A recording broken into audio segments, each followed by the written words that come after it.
تو عنوان جو ہوگا اسی کے مطابق موضوع بھی ہونا چاہیے۔ اب آتے ہیں اس کا جو دوسرا حصہ ہے، پہلا ہو گیا عنوان، اب دوسرا حصہ جو ہے تمہید یا آغاز، شروعات جسے کہتے ہیں، وہ کیا ہے؟ تو تمہید جب ہم کسی مضمون کی شروعات کرتے ہیں تو شروع میں اس موضوع کا عنوان کا مختصر سا تعارف کریں گے، تعریف کریں گے۔ یہ شروع میں اس چیز یا خواہ وہ شخصیت ہو سکتی ہے، خواہ وہ کسی تاریخی جگہ یا عمارت ہو سکتی ہے، خواہ وہ ملک ہو سکتا ہے یا کوئی چیز ہو سکتی ہے، اس کا مختصر سا تعریف کریں گے۔ مثلا کمپیوٹر ہے تو یہ جدید دور کا ایک جدید ایجاد اس طرح کہہ سکتے ہیں، یا موبائل ہو سکتا ہے تو جدید دور کا ایک جدید ایجاد ہے جس کی وجہ سے، ٹھیک ہے نا، تو یہ آپ نے آغاز کر دیا ہے، تو یہ تعریف ہوا۔ اگر کوئی شخصیت ہے، آپ جیسے قابل محمد شناح ہے تو اس کے بارے میں لکھتے ہیں تو آغاز کس طرح کریں گے؟ اس کا تعریف، مختصر تعریف یہی ہوگا کہ اسے قابل محمد جناح جسے بابا امام کہتے ہیں، جسے قومی رہنما بھی کہا جاتا ہے، تو یہ وہ اس طرح تمہید آغاز ہے۔ دوسرے اس کی حصہ ہے کہ قاری کو بتانے کے لیے کہ آپ کس بارے میں لکھ رہے ہیں۔ یہ قاری کا رہا جو مضمون کو پڑھنے والا ہے، وہ آپ اس کو بتانے کے لیے آپ یہ لکھ رہے ہیں کہ آپ کس چیز کے بارے میں یہ مضمون لکھ رہے ہیں، تاکہ وہ جب پڑھ رہا ہو تو وہ شروع سے اندازہ لگائے کہ یہ مضمون اس چیز کے بارے میں ہے۔ شروع میں آپ کا قائد اعظم کے بارے میں لکھ رہے ہیں تو تعریف کرنے تو سمجھ جائے گا قاری پڑھنے والا کا یہ اس نے قائد اعظم کے بارے میں ہے۔ اگر علم کے بارے میں ہے تو علم کی تعریف کریں گے، تو ظاہر ہے اس سے اندازہ کر لگائے گا پڑھنے والا کہ یہ جس نے مضمون لکھا ہے تو یہ مضمون علم کے بارے میں لکھا ہے۔ تیسرا ہے مختصر اور دلچسپ ہونا چاہیے، اور تمہید مختصر ہونا چاہیے، زیادہ لمبا نہیں کہ اس کے باقی حصے ہیں نا وہ بھی اس میں لکھائی کرنی ہے، تو یہ تمہید مختصر اور دلچسپ ہونا چاہیے۔ دلچسپ جس سے شروع میں جو قاری ہے اس کا مضمون سے لگاؤ پیدا ہو جائے، یعنی دل لگا کر وہ اس کو پڑھنا شروع کر دے۔ مختصر ہونا چاہیے اور دلچسپ ہونا چاہیے، اس کی تیسری وہ قسم ہے۔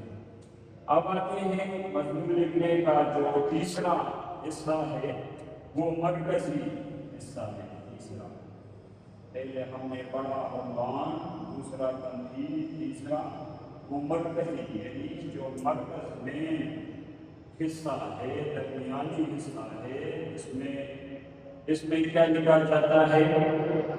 یہ مضمون کا سب سے اہم حصہ ہوتا ہے، یہ مضمون کا سب سے اہم حصہ ہوتا ہے۔ کیوں یہ اہم ہوتا ہے؟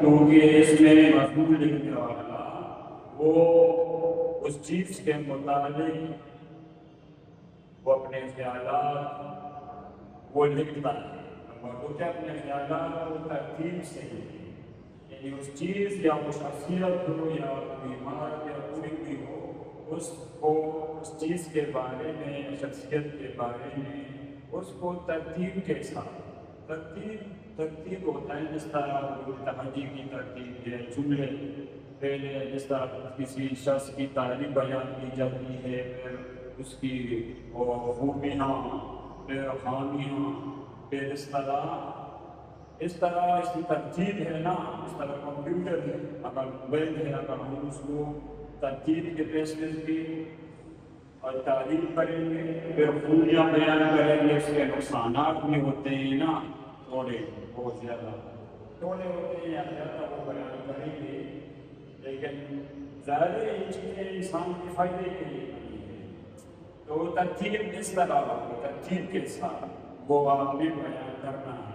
یہی پہلا حصہ ہے کہ یہ علم حصہ ہے مضمون کا، دوسرا ہے کہ اپنے خیالات کو ترتیب کے ساتھ یعنی ترتیب کے ساتھ بیان کرنا ہے، تیسرا ہے ہر نیا خیال الگ پیغام میں اس چیز کے متعلق شخصیت کے متعلق آپ جو پیغام لکھتے ہیں تو نیا خیال آپ کے ذہن میں آتا ہے تو اس کے لیے میں الگ پیغام شروع کریں۔ مثلاً آپ قائد اعظم کے متعلق لکھ رہے ہیں تو آپ نے اس کے مثلاً تعلیمی قابلیت کو آپ نے لکھ لیا، آپ نے اس کی عملی زندگی کس طرح شروع کی وہ آپ نے لکھنا ہے۔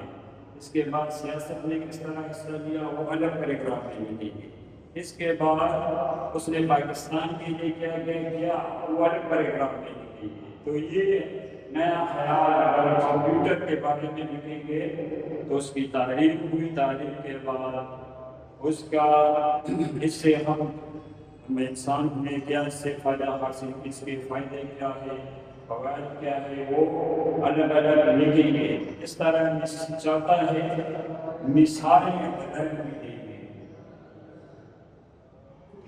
اس چیز کو بیان کرنے کے لیے، اس میں ہم مرکزی حصے میں اس چیز کے مطابق ہم مثالیں بھی دیں گے۔ اس طرح کمپیوٹر ہے یا علم ہے اس کی ہم مثالیں بھی دیں گے۔ اس طرح علم کی وجہ سے لوگ جو کامیاب ہوئے ہیں، اس طرح وہ سائنس وہ جدید ٹیکنالوجی میں یا جدید سائنس میں وہ آگے نکل گئے اس علم کی برکت سے، تو یہ مثالیں دے سکتے ہیں، دلائل بھی دیں گے تو یہ مثالیں دے سکتے ہیں۔ اس طرح قائد اعظم کی شخصیت کے مطابق وہ کس نے اپنی زندگی کس طرح پاکستان کے لیے وقف کر دی تھی اور کیا کیا قربانیاں دی تھی، تو یہ مثالیں بھی وہ دے سکتے ہیں۔ تو یہ ہو گیا۔ اب آتے ہیں اختتام کی جانب، جو چوتھا حصہ ہے اس کی قوانین ہے اختتام۔ اختتام کے خاتمہ یعنی اس مضمون کا آخر میں اختتام ہم کس طرح کریں گے، تو آخر مضمون میں ہم مضمون کا خلاصہ کریں گے، یعنی شروع سے آخر جو ہم پڑھ چکے ہیں تو اس کا خلاصہ اپنے الفاظ میں بیان کریں گے، یا کوئی اچھا پیغام یا نتیجہ دیا جاتا ہے آخر میں۔ آپ اس کو مثلاً کے بارے میں مضمون ہے تو آپ یہ کہہ سکتے ہیں کہ ہمیں علم حاصل کرنا چاہیے، جیسا یہ آپ نے ایک اچھا پیغام دے دیا۔ اور دوسرا اگر کمپیوٹر ہے جو اس کے بارے میں ہے تو ہمیں یہ جدید ٹیکنالوجی اپنانی چاہیے اگر ہم اپنے ملک کی ترقی چاہتے ہیں، تو یہ بھی اچھی پیغام ہے لوگوں کے لیے۔ اس طرح اگر قائد اعظم ہے اس کے بارے میں اگر اقبال ہے، اگر اقبال کے بارے میں اس کے لکھے کہ اس کے افکار سے، اس کے سوچ و فکر، اس نے جو پیغام دیا ہے نوجوانوں کو، وہ اس پر پیغام کو اس پر ہمیں عمل کرنا چاہیے۔ تو یہ اختتام اس طرح ہونا چاہیے۔ اب آخر میں یہ پڑھیں گے کہ اچھے مضمون کی خصوصیات خوبیاں کیا ہونی چاہیے۔ ایک اچھا مضمون کیسے ہم اس میں کوئلٹیاں ڈال سکتے ہیں کہ وہ اچھا مضمون بن جائے، کون سی خصوصیات ہونی چاہیے۔ نمبر 1 ہے آسان اور سادہ زبان، یعنی آپ اس طرح الفاظ استعمال کریں کہ وہ آسان ہو، کس طرح آسان کے قاری پڑھنے والا اس کو آسانی سے پڑھ سکے۔ سادہ زبان میں، سادہ زبان جیسے کہ عام مثلا جو زیادہ تعلیم یافتہ بھی نہ ہو وہ آسانی سے اس کو پڑھ سکے، جس طرح سادہ اردو میں، سادہ زبان میں وہ آپ استعمال کر کے لکھ سکتے ہیں۔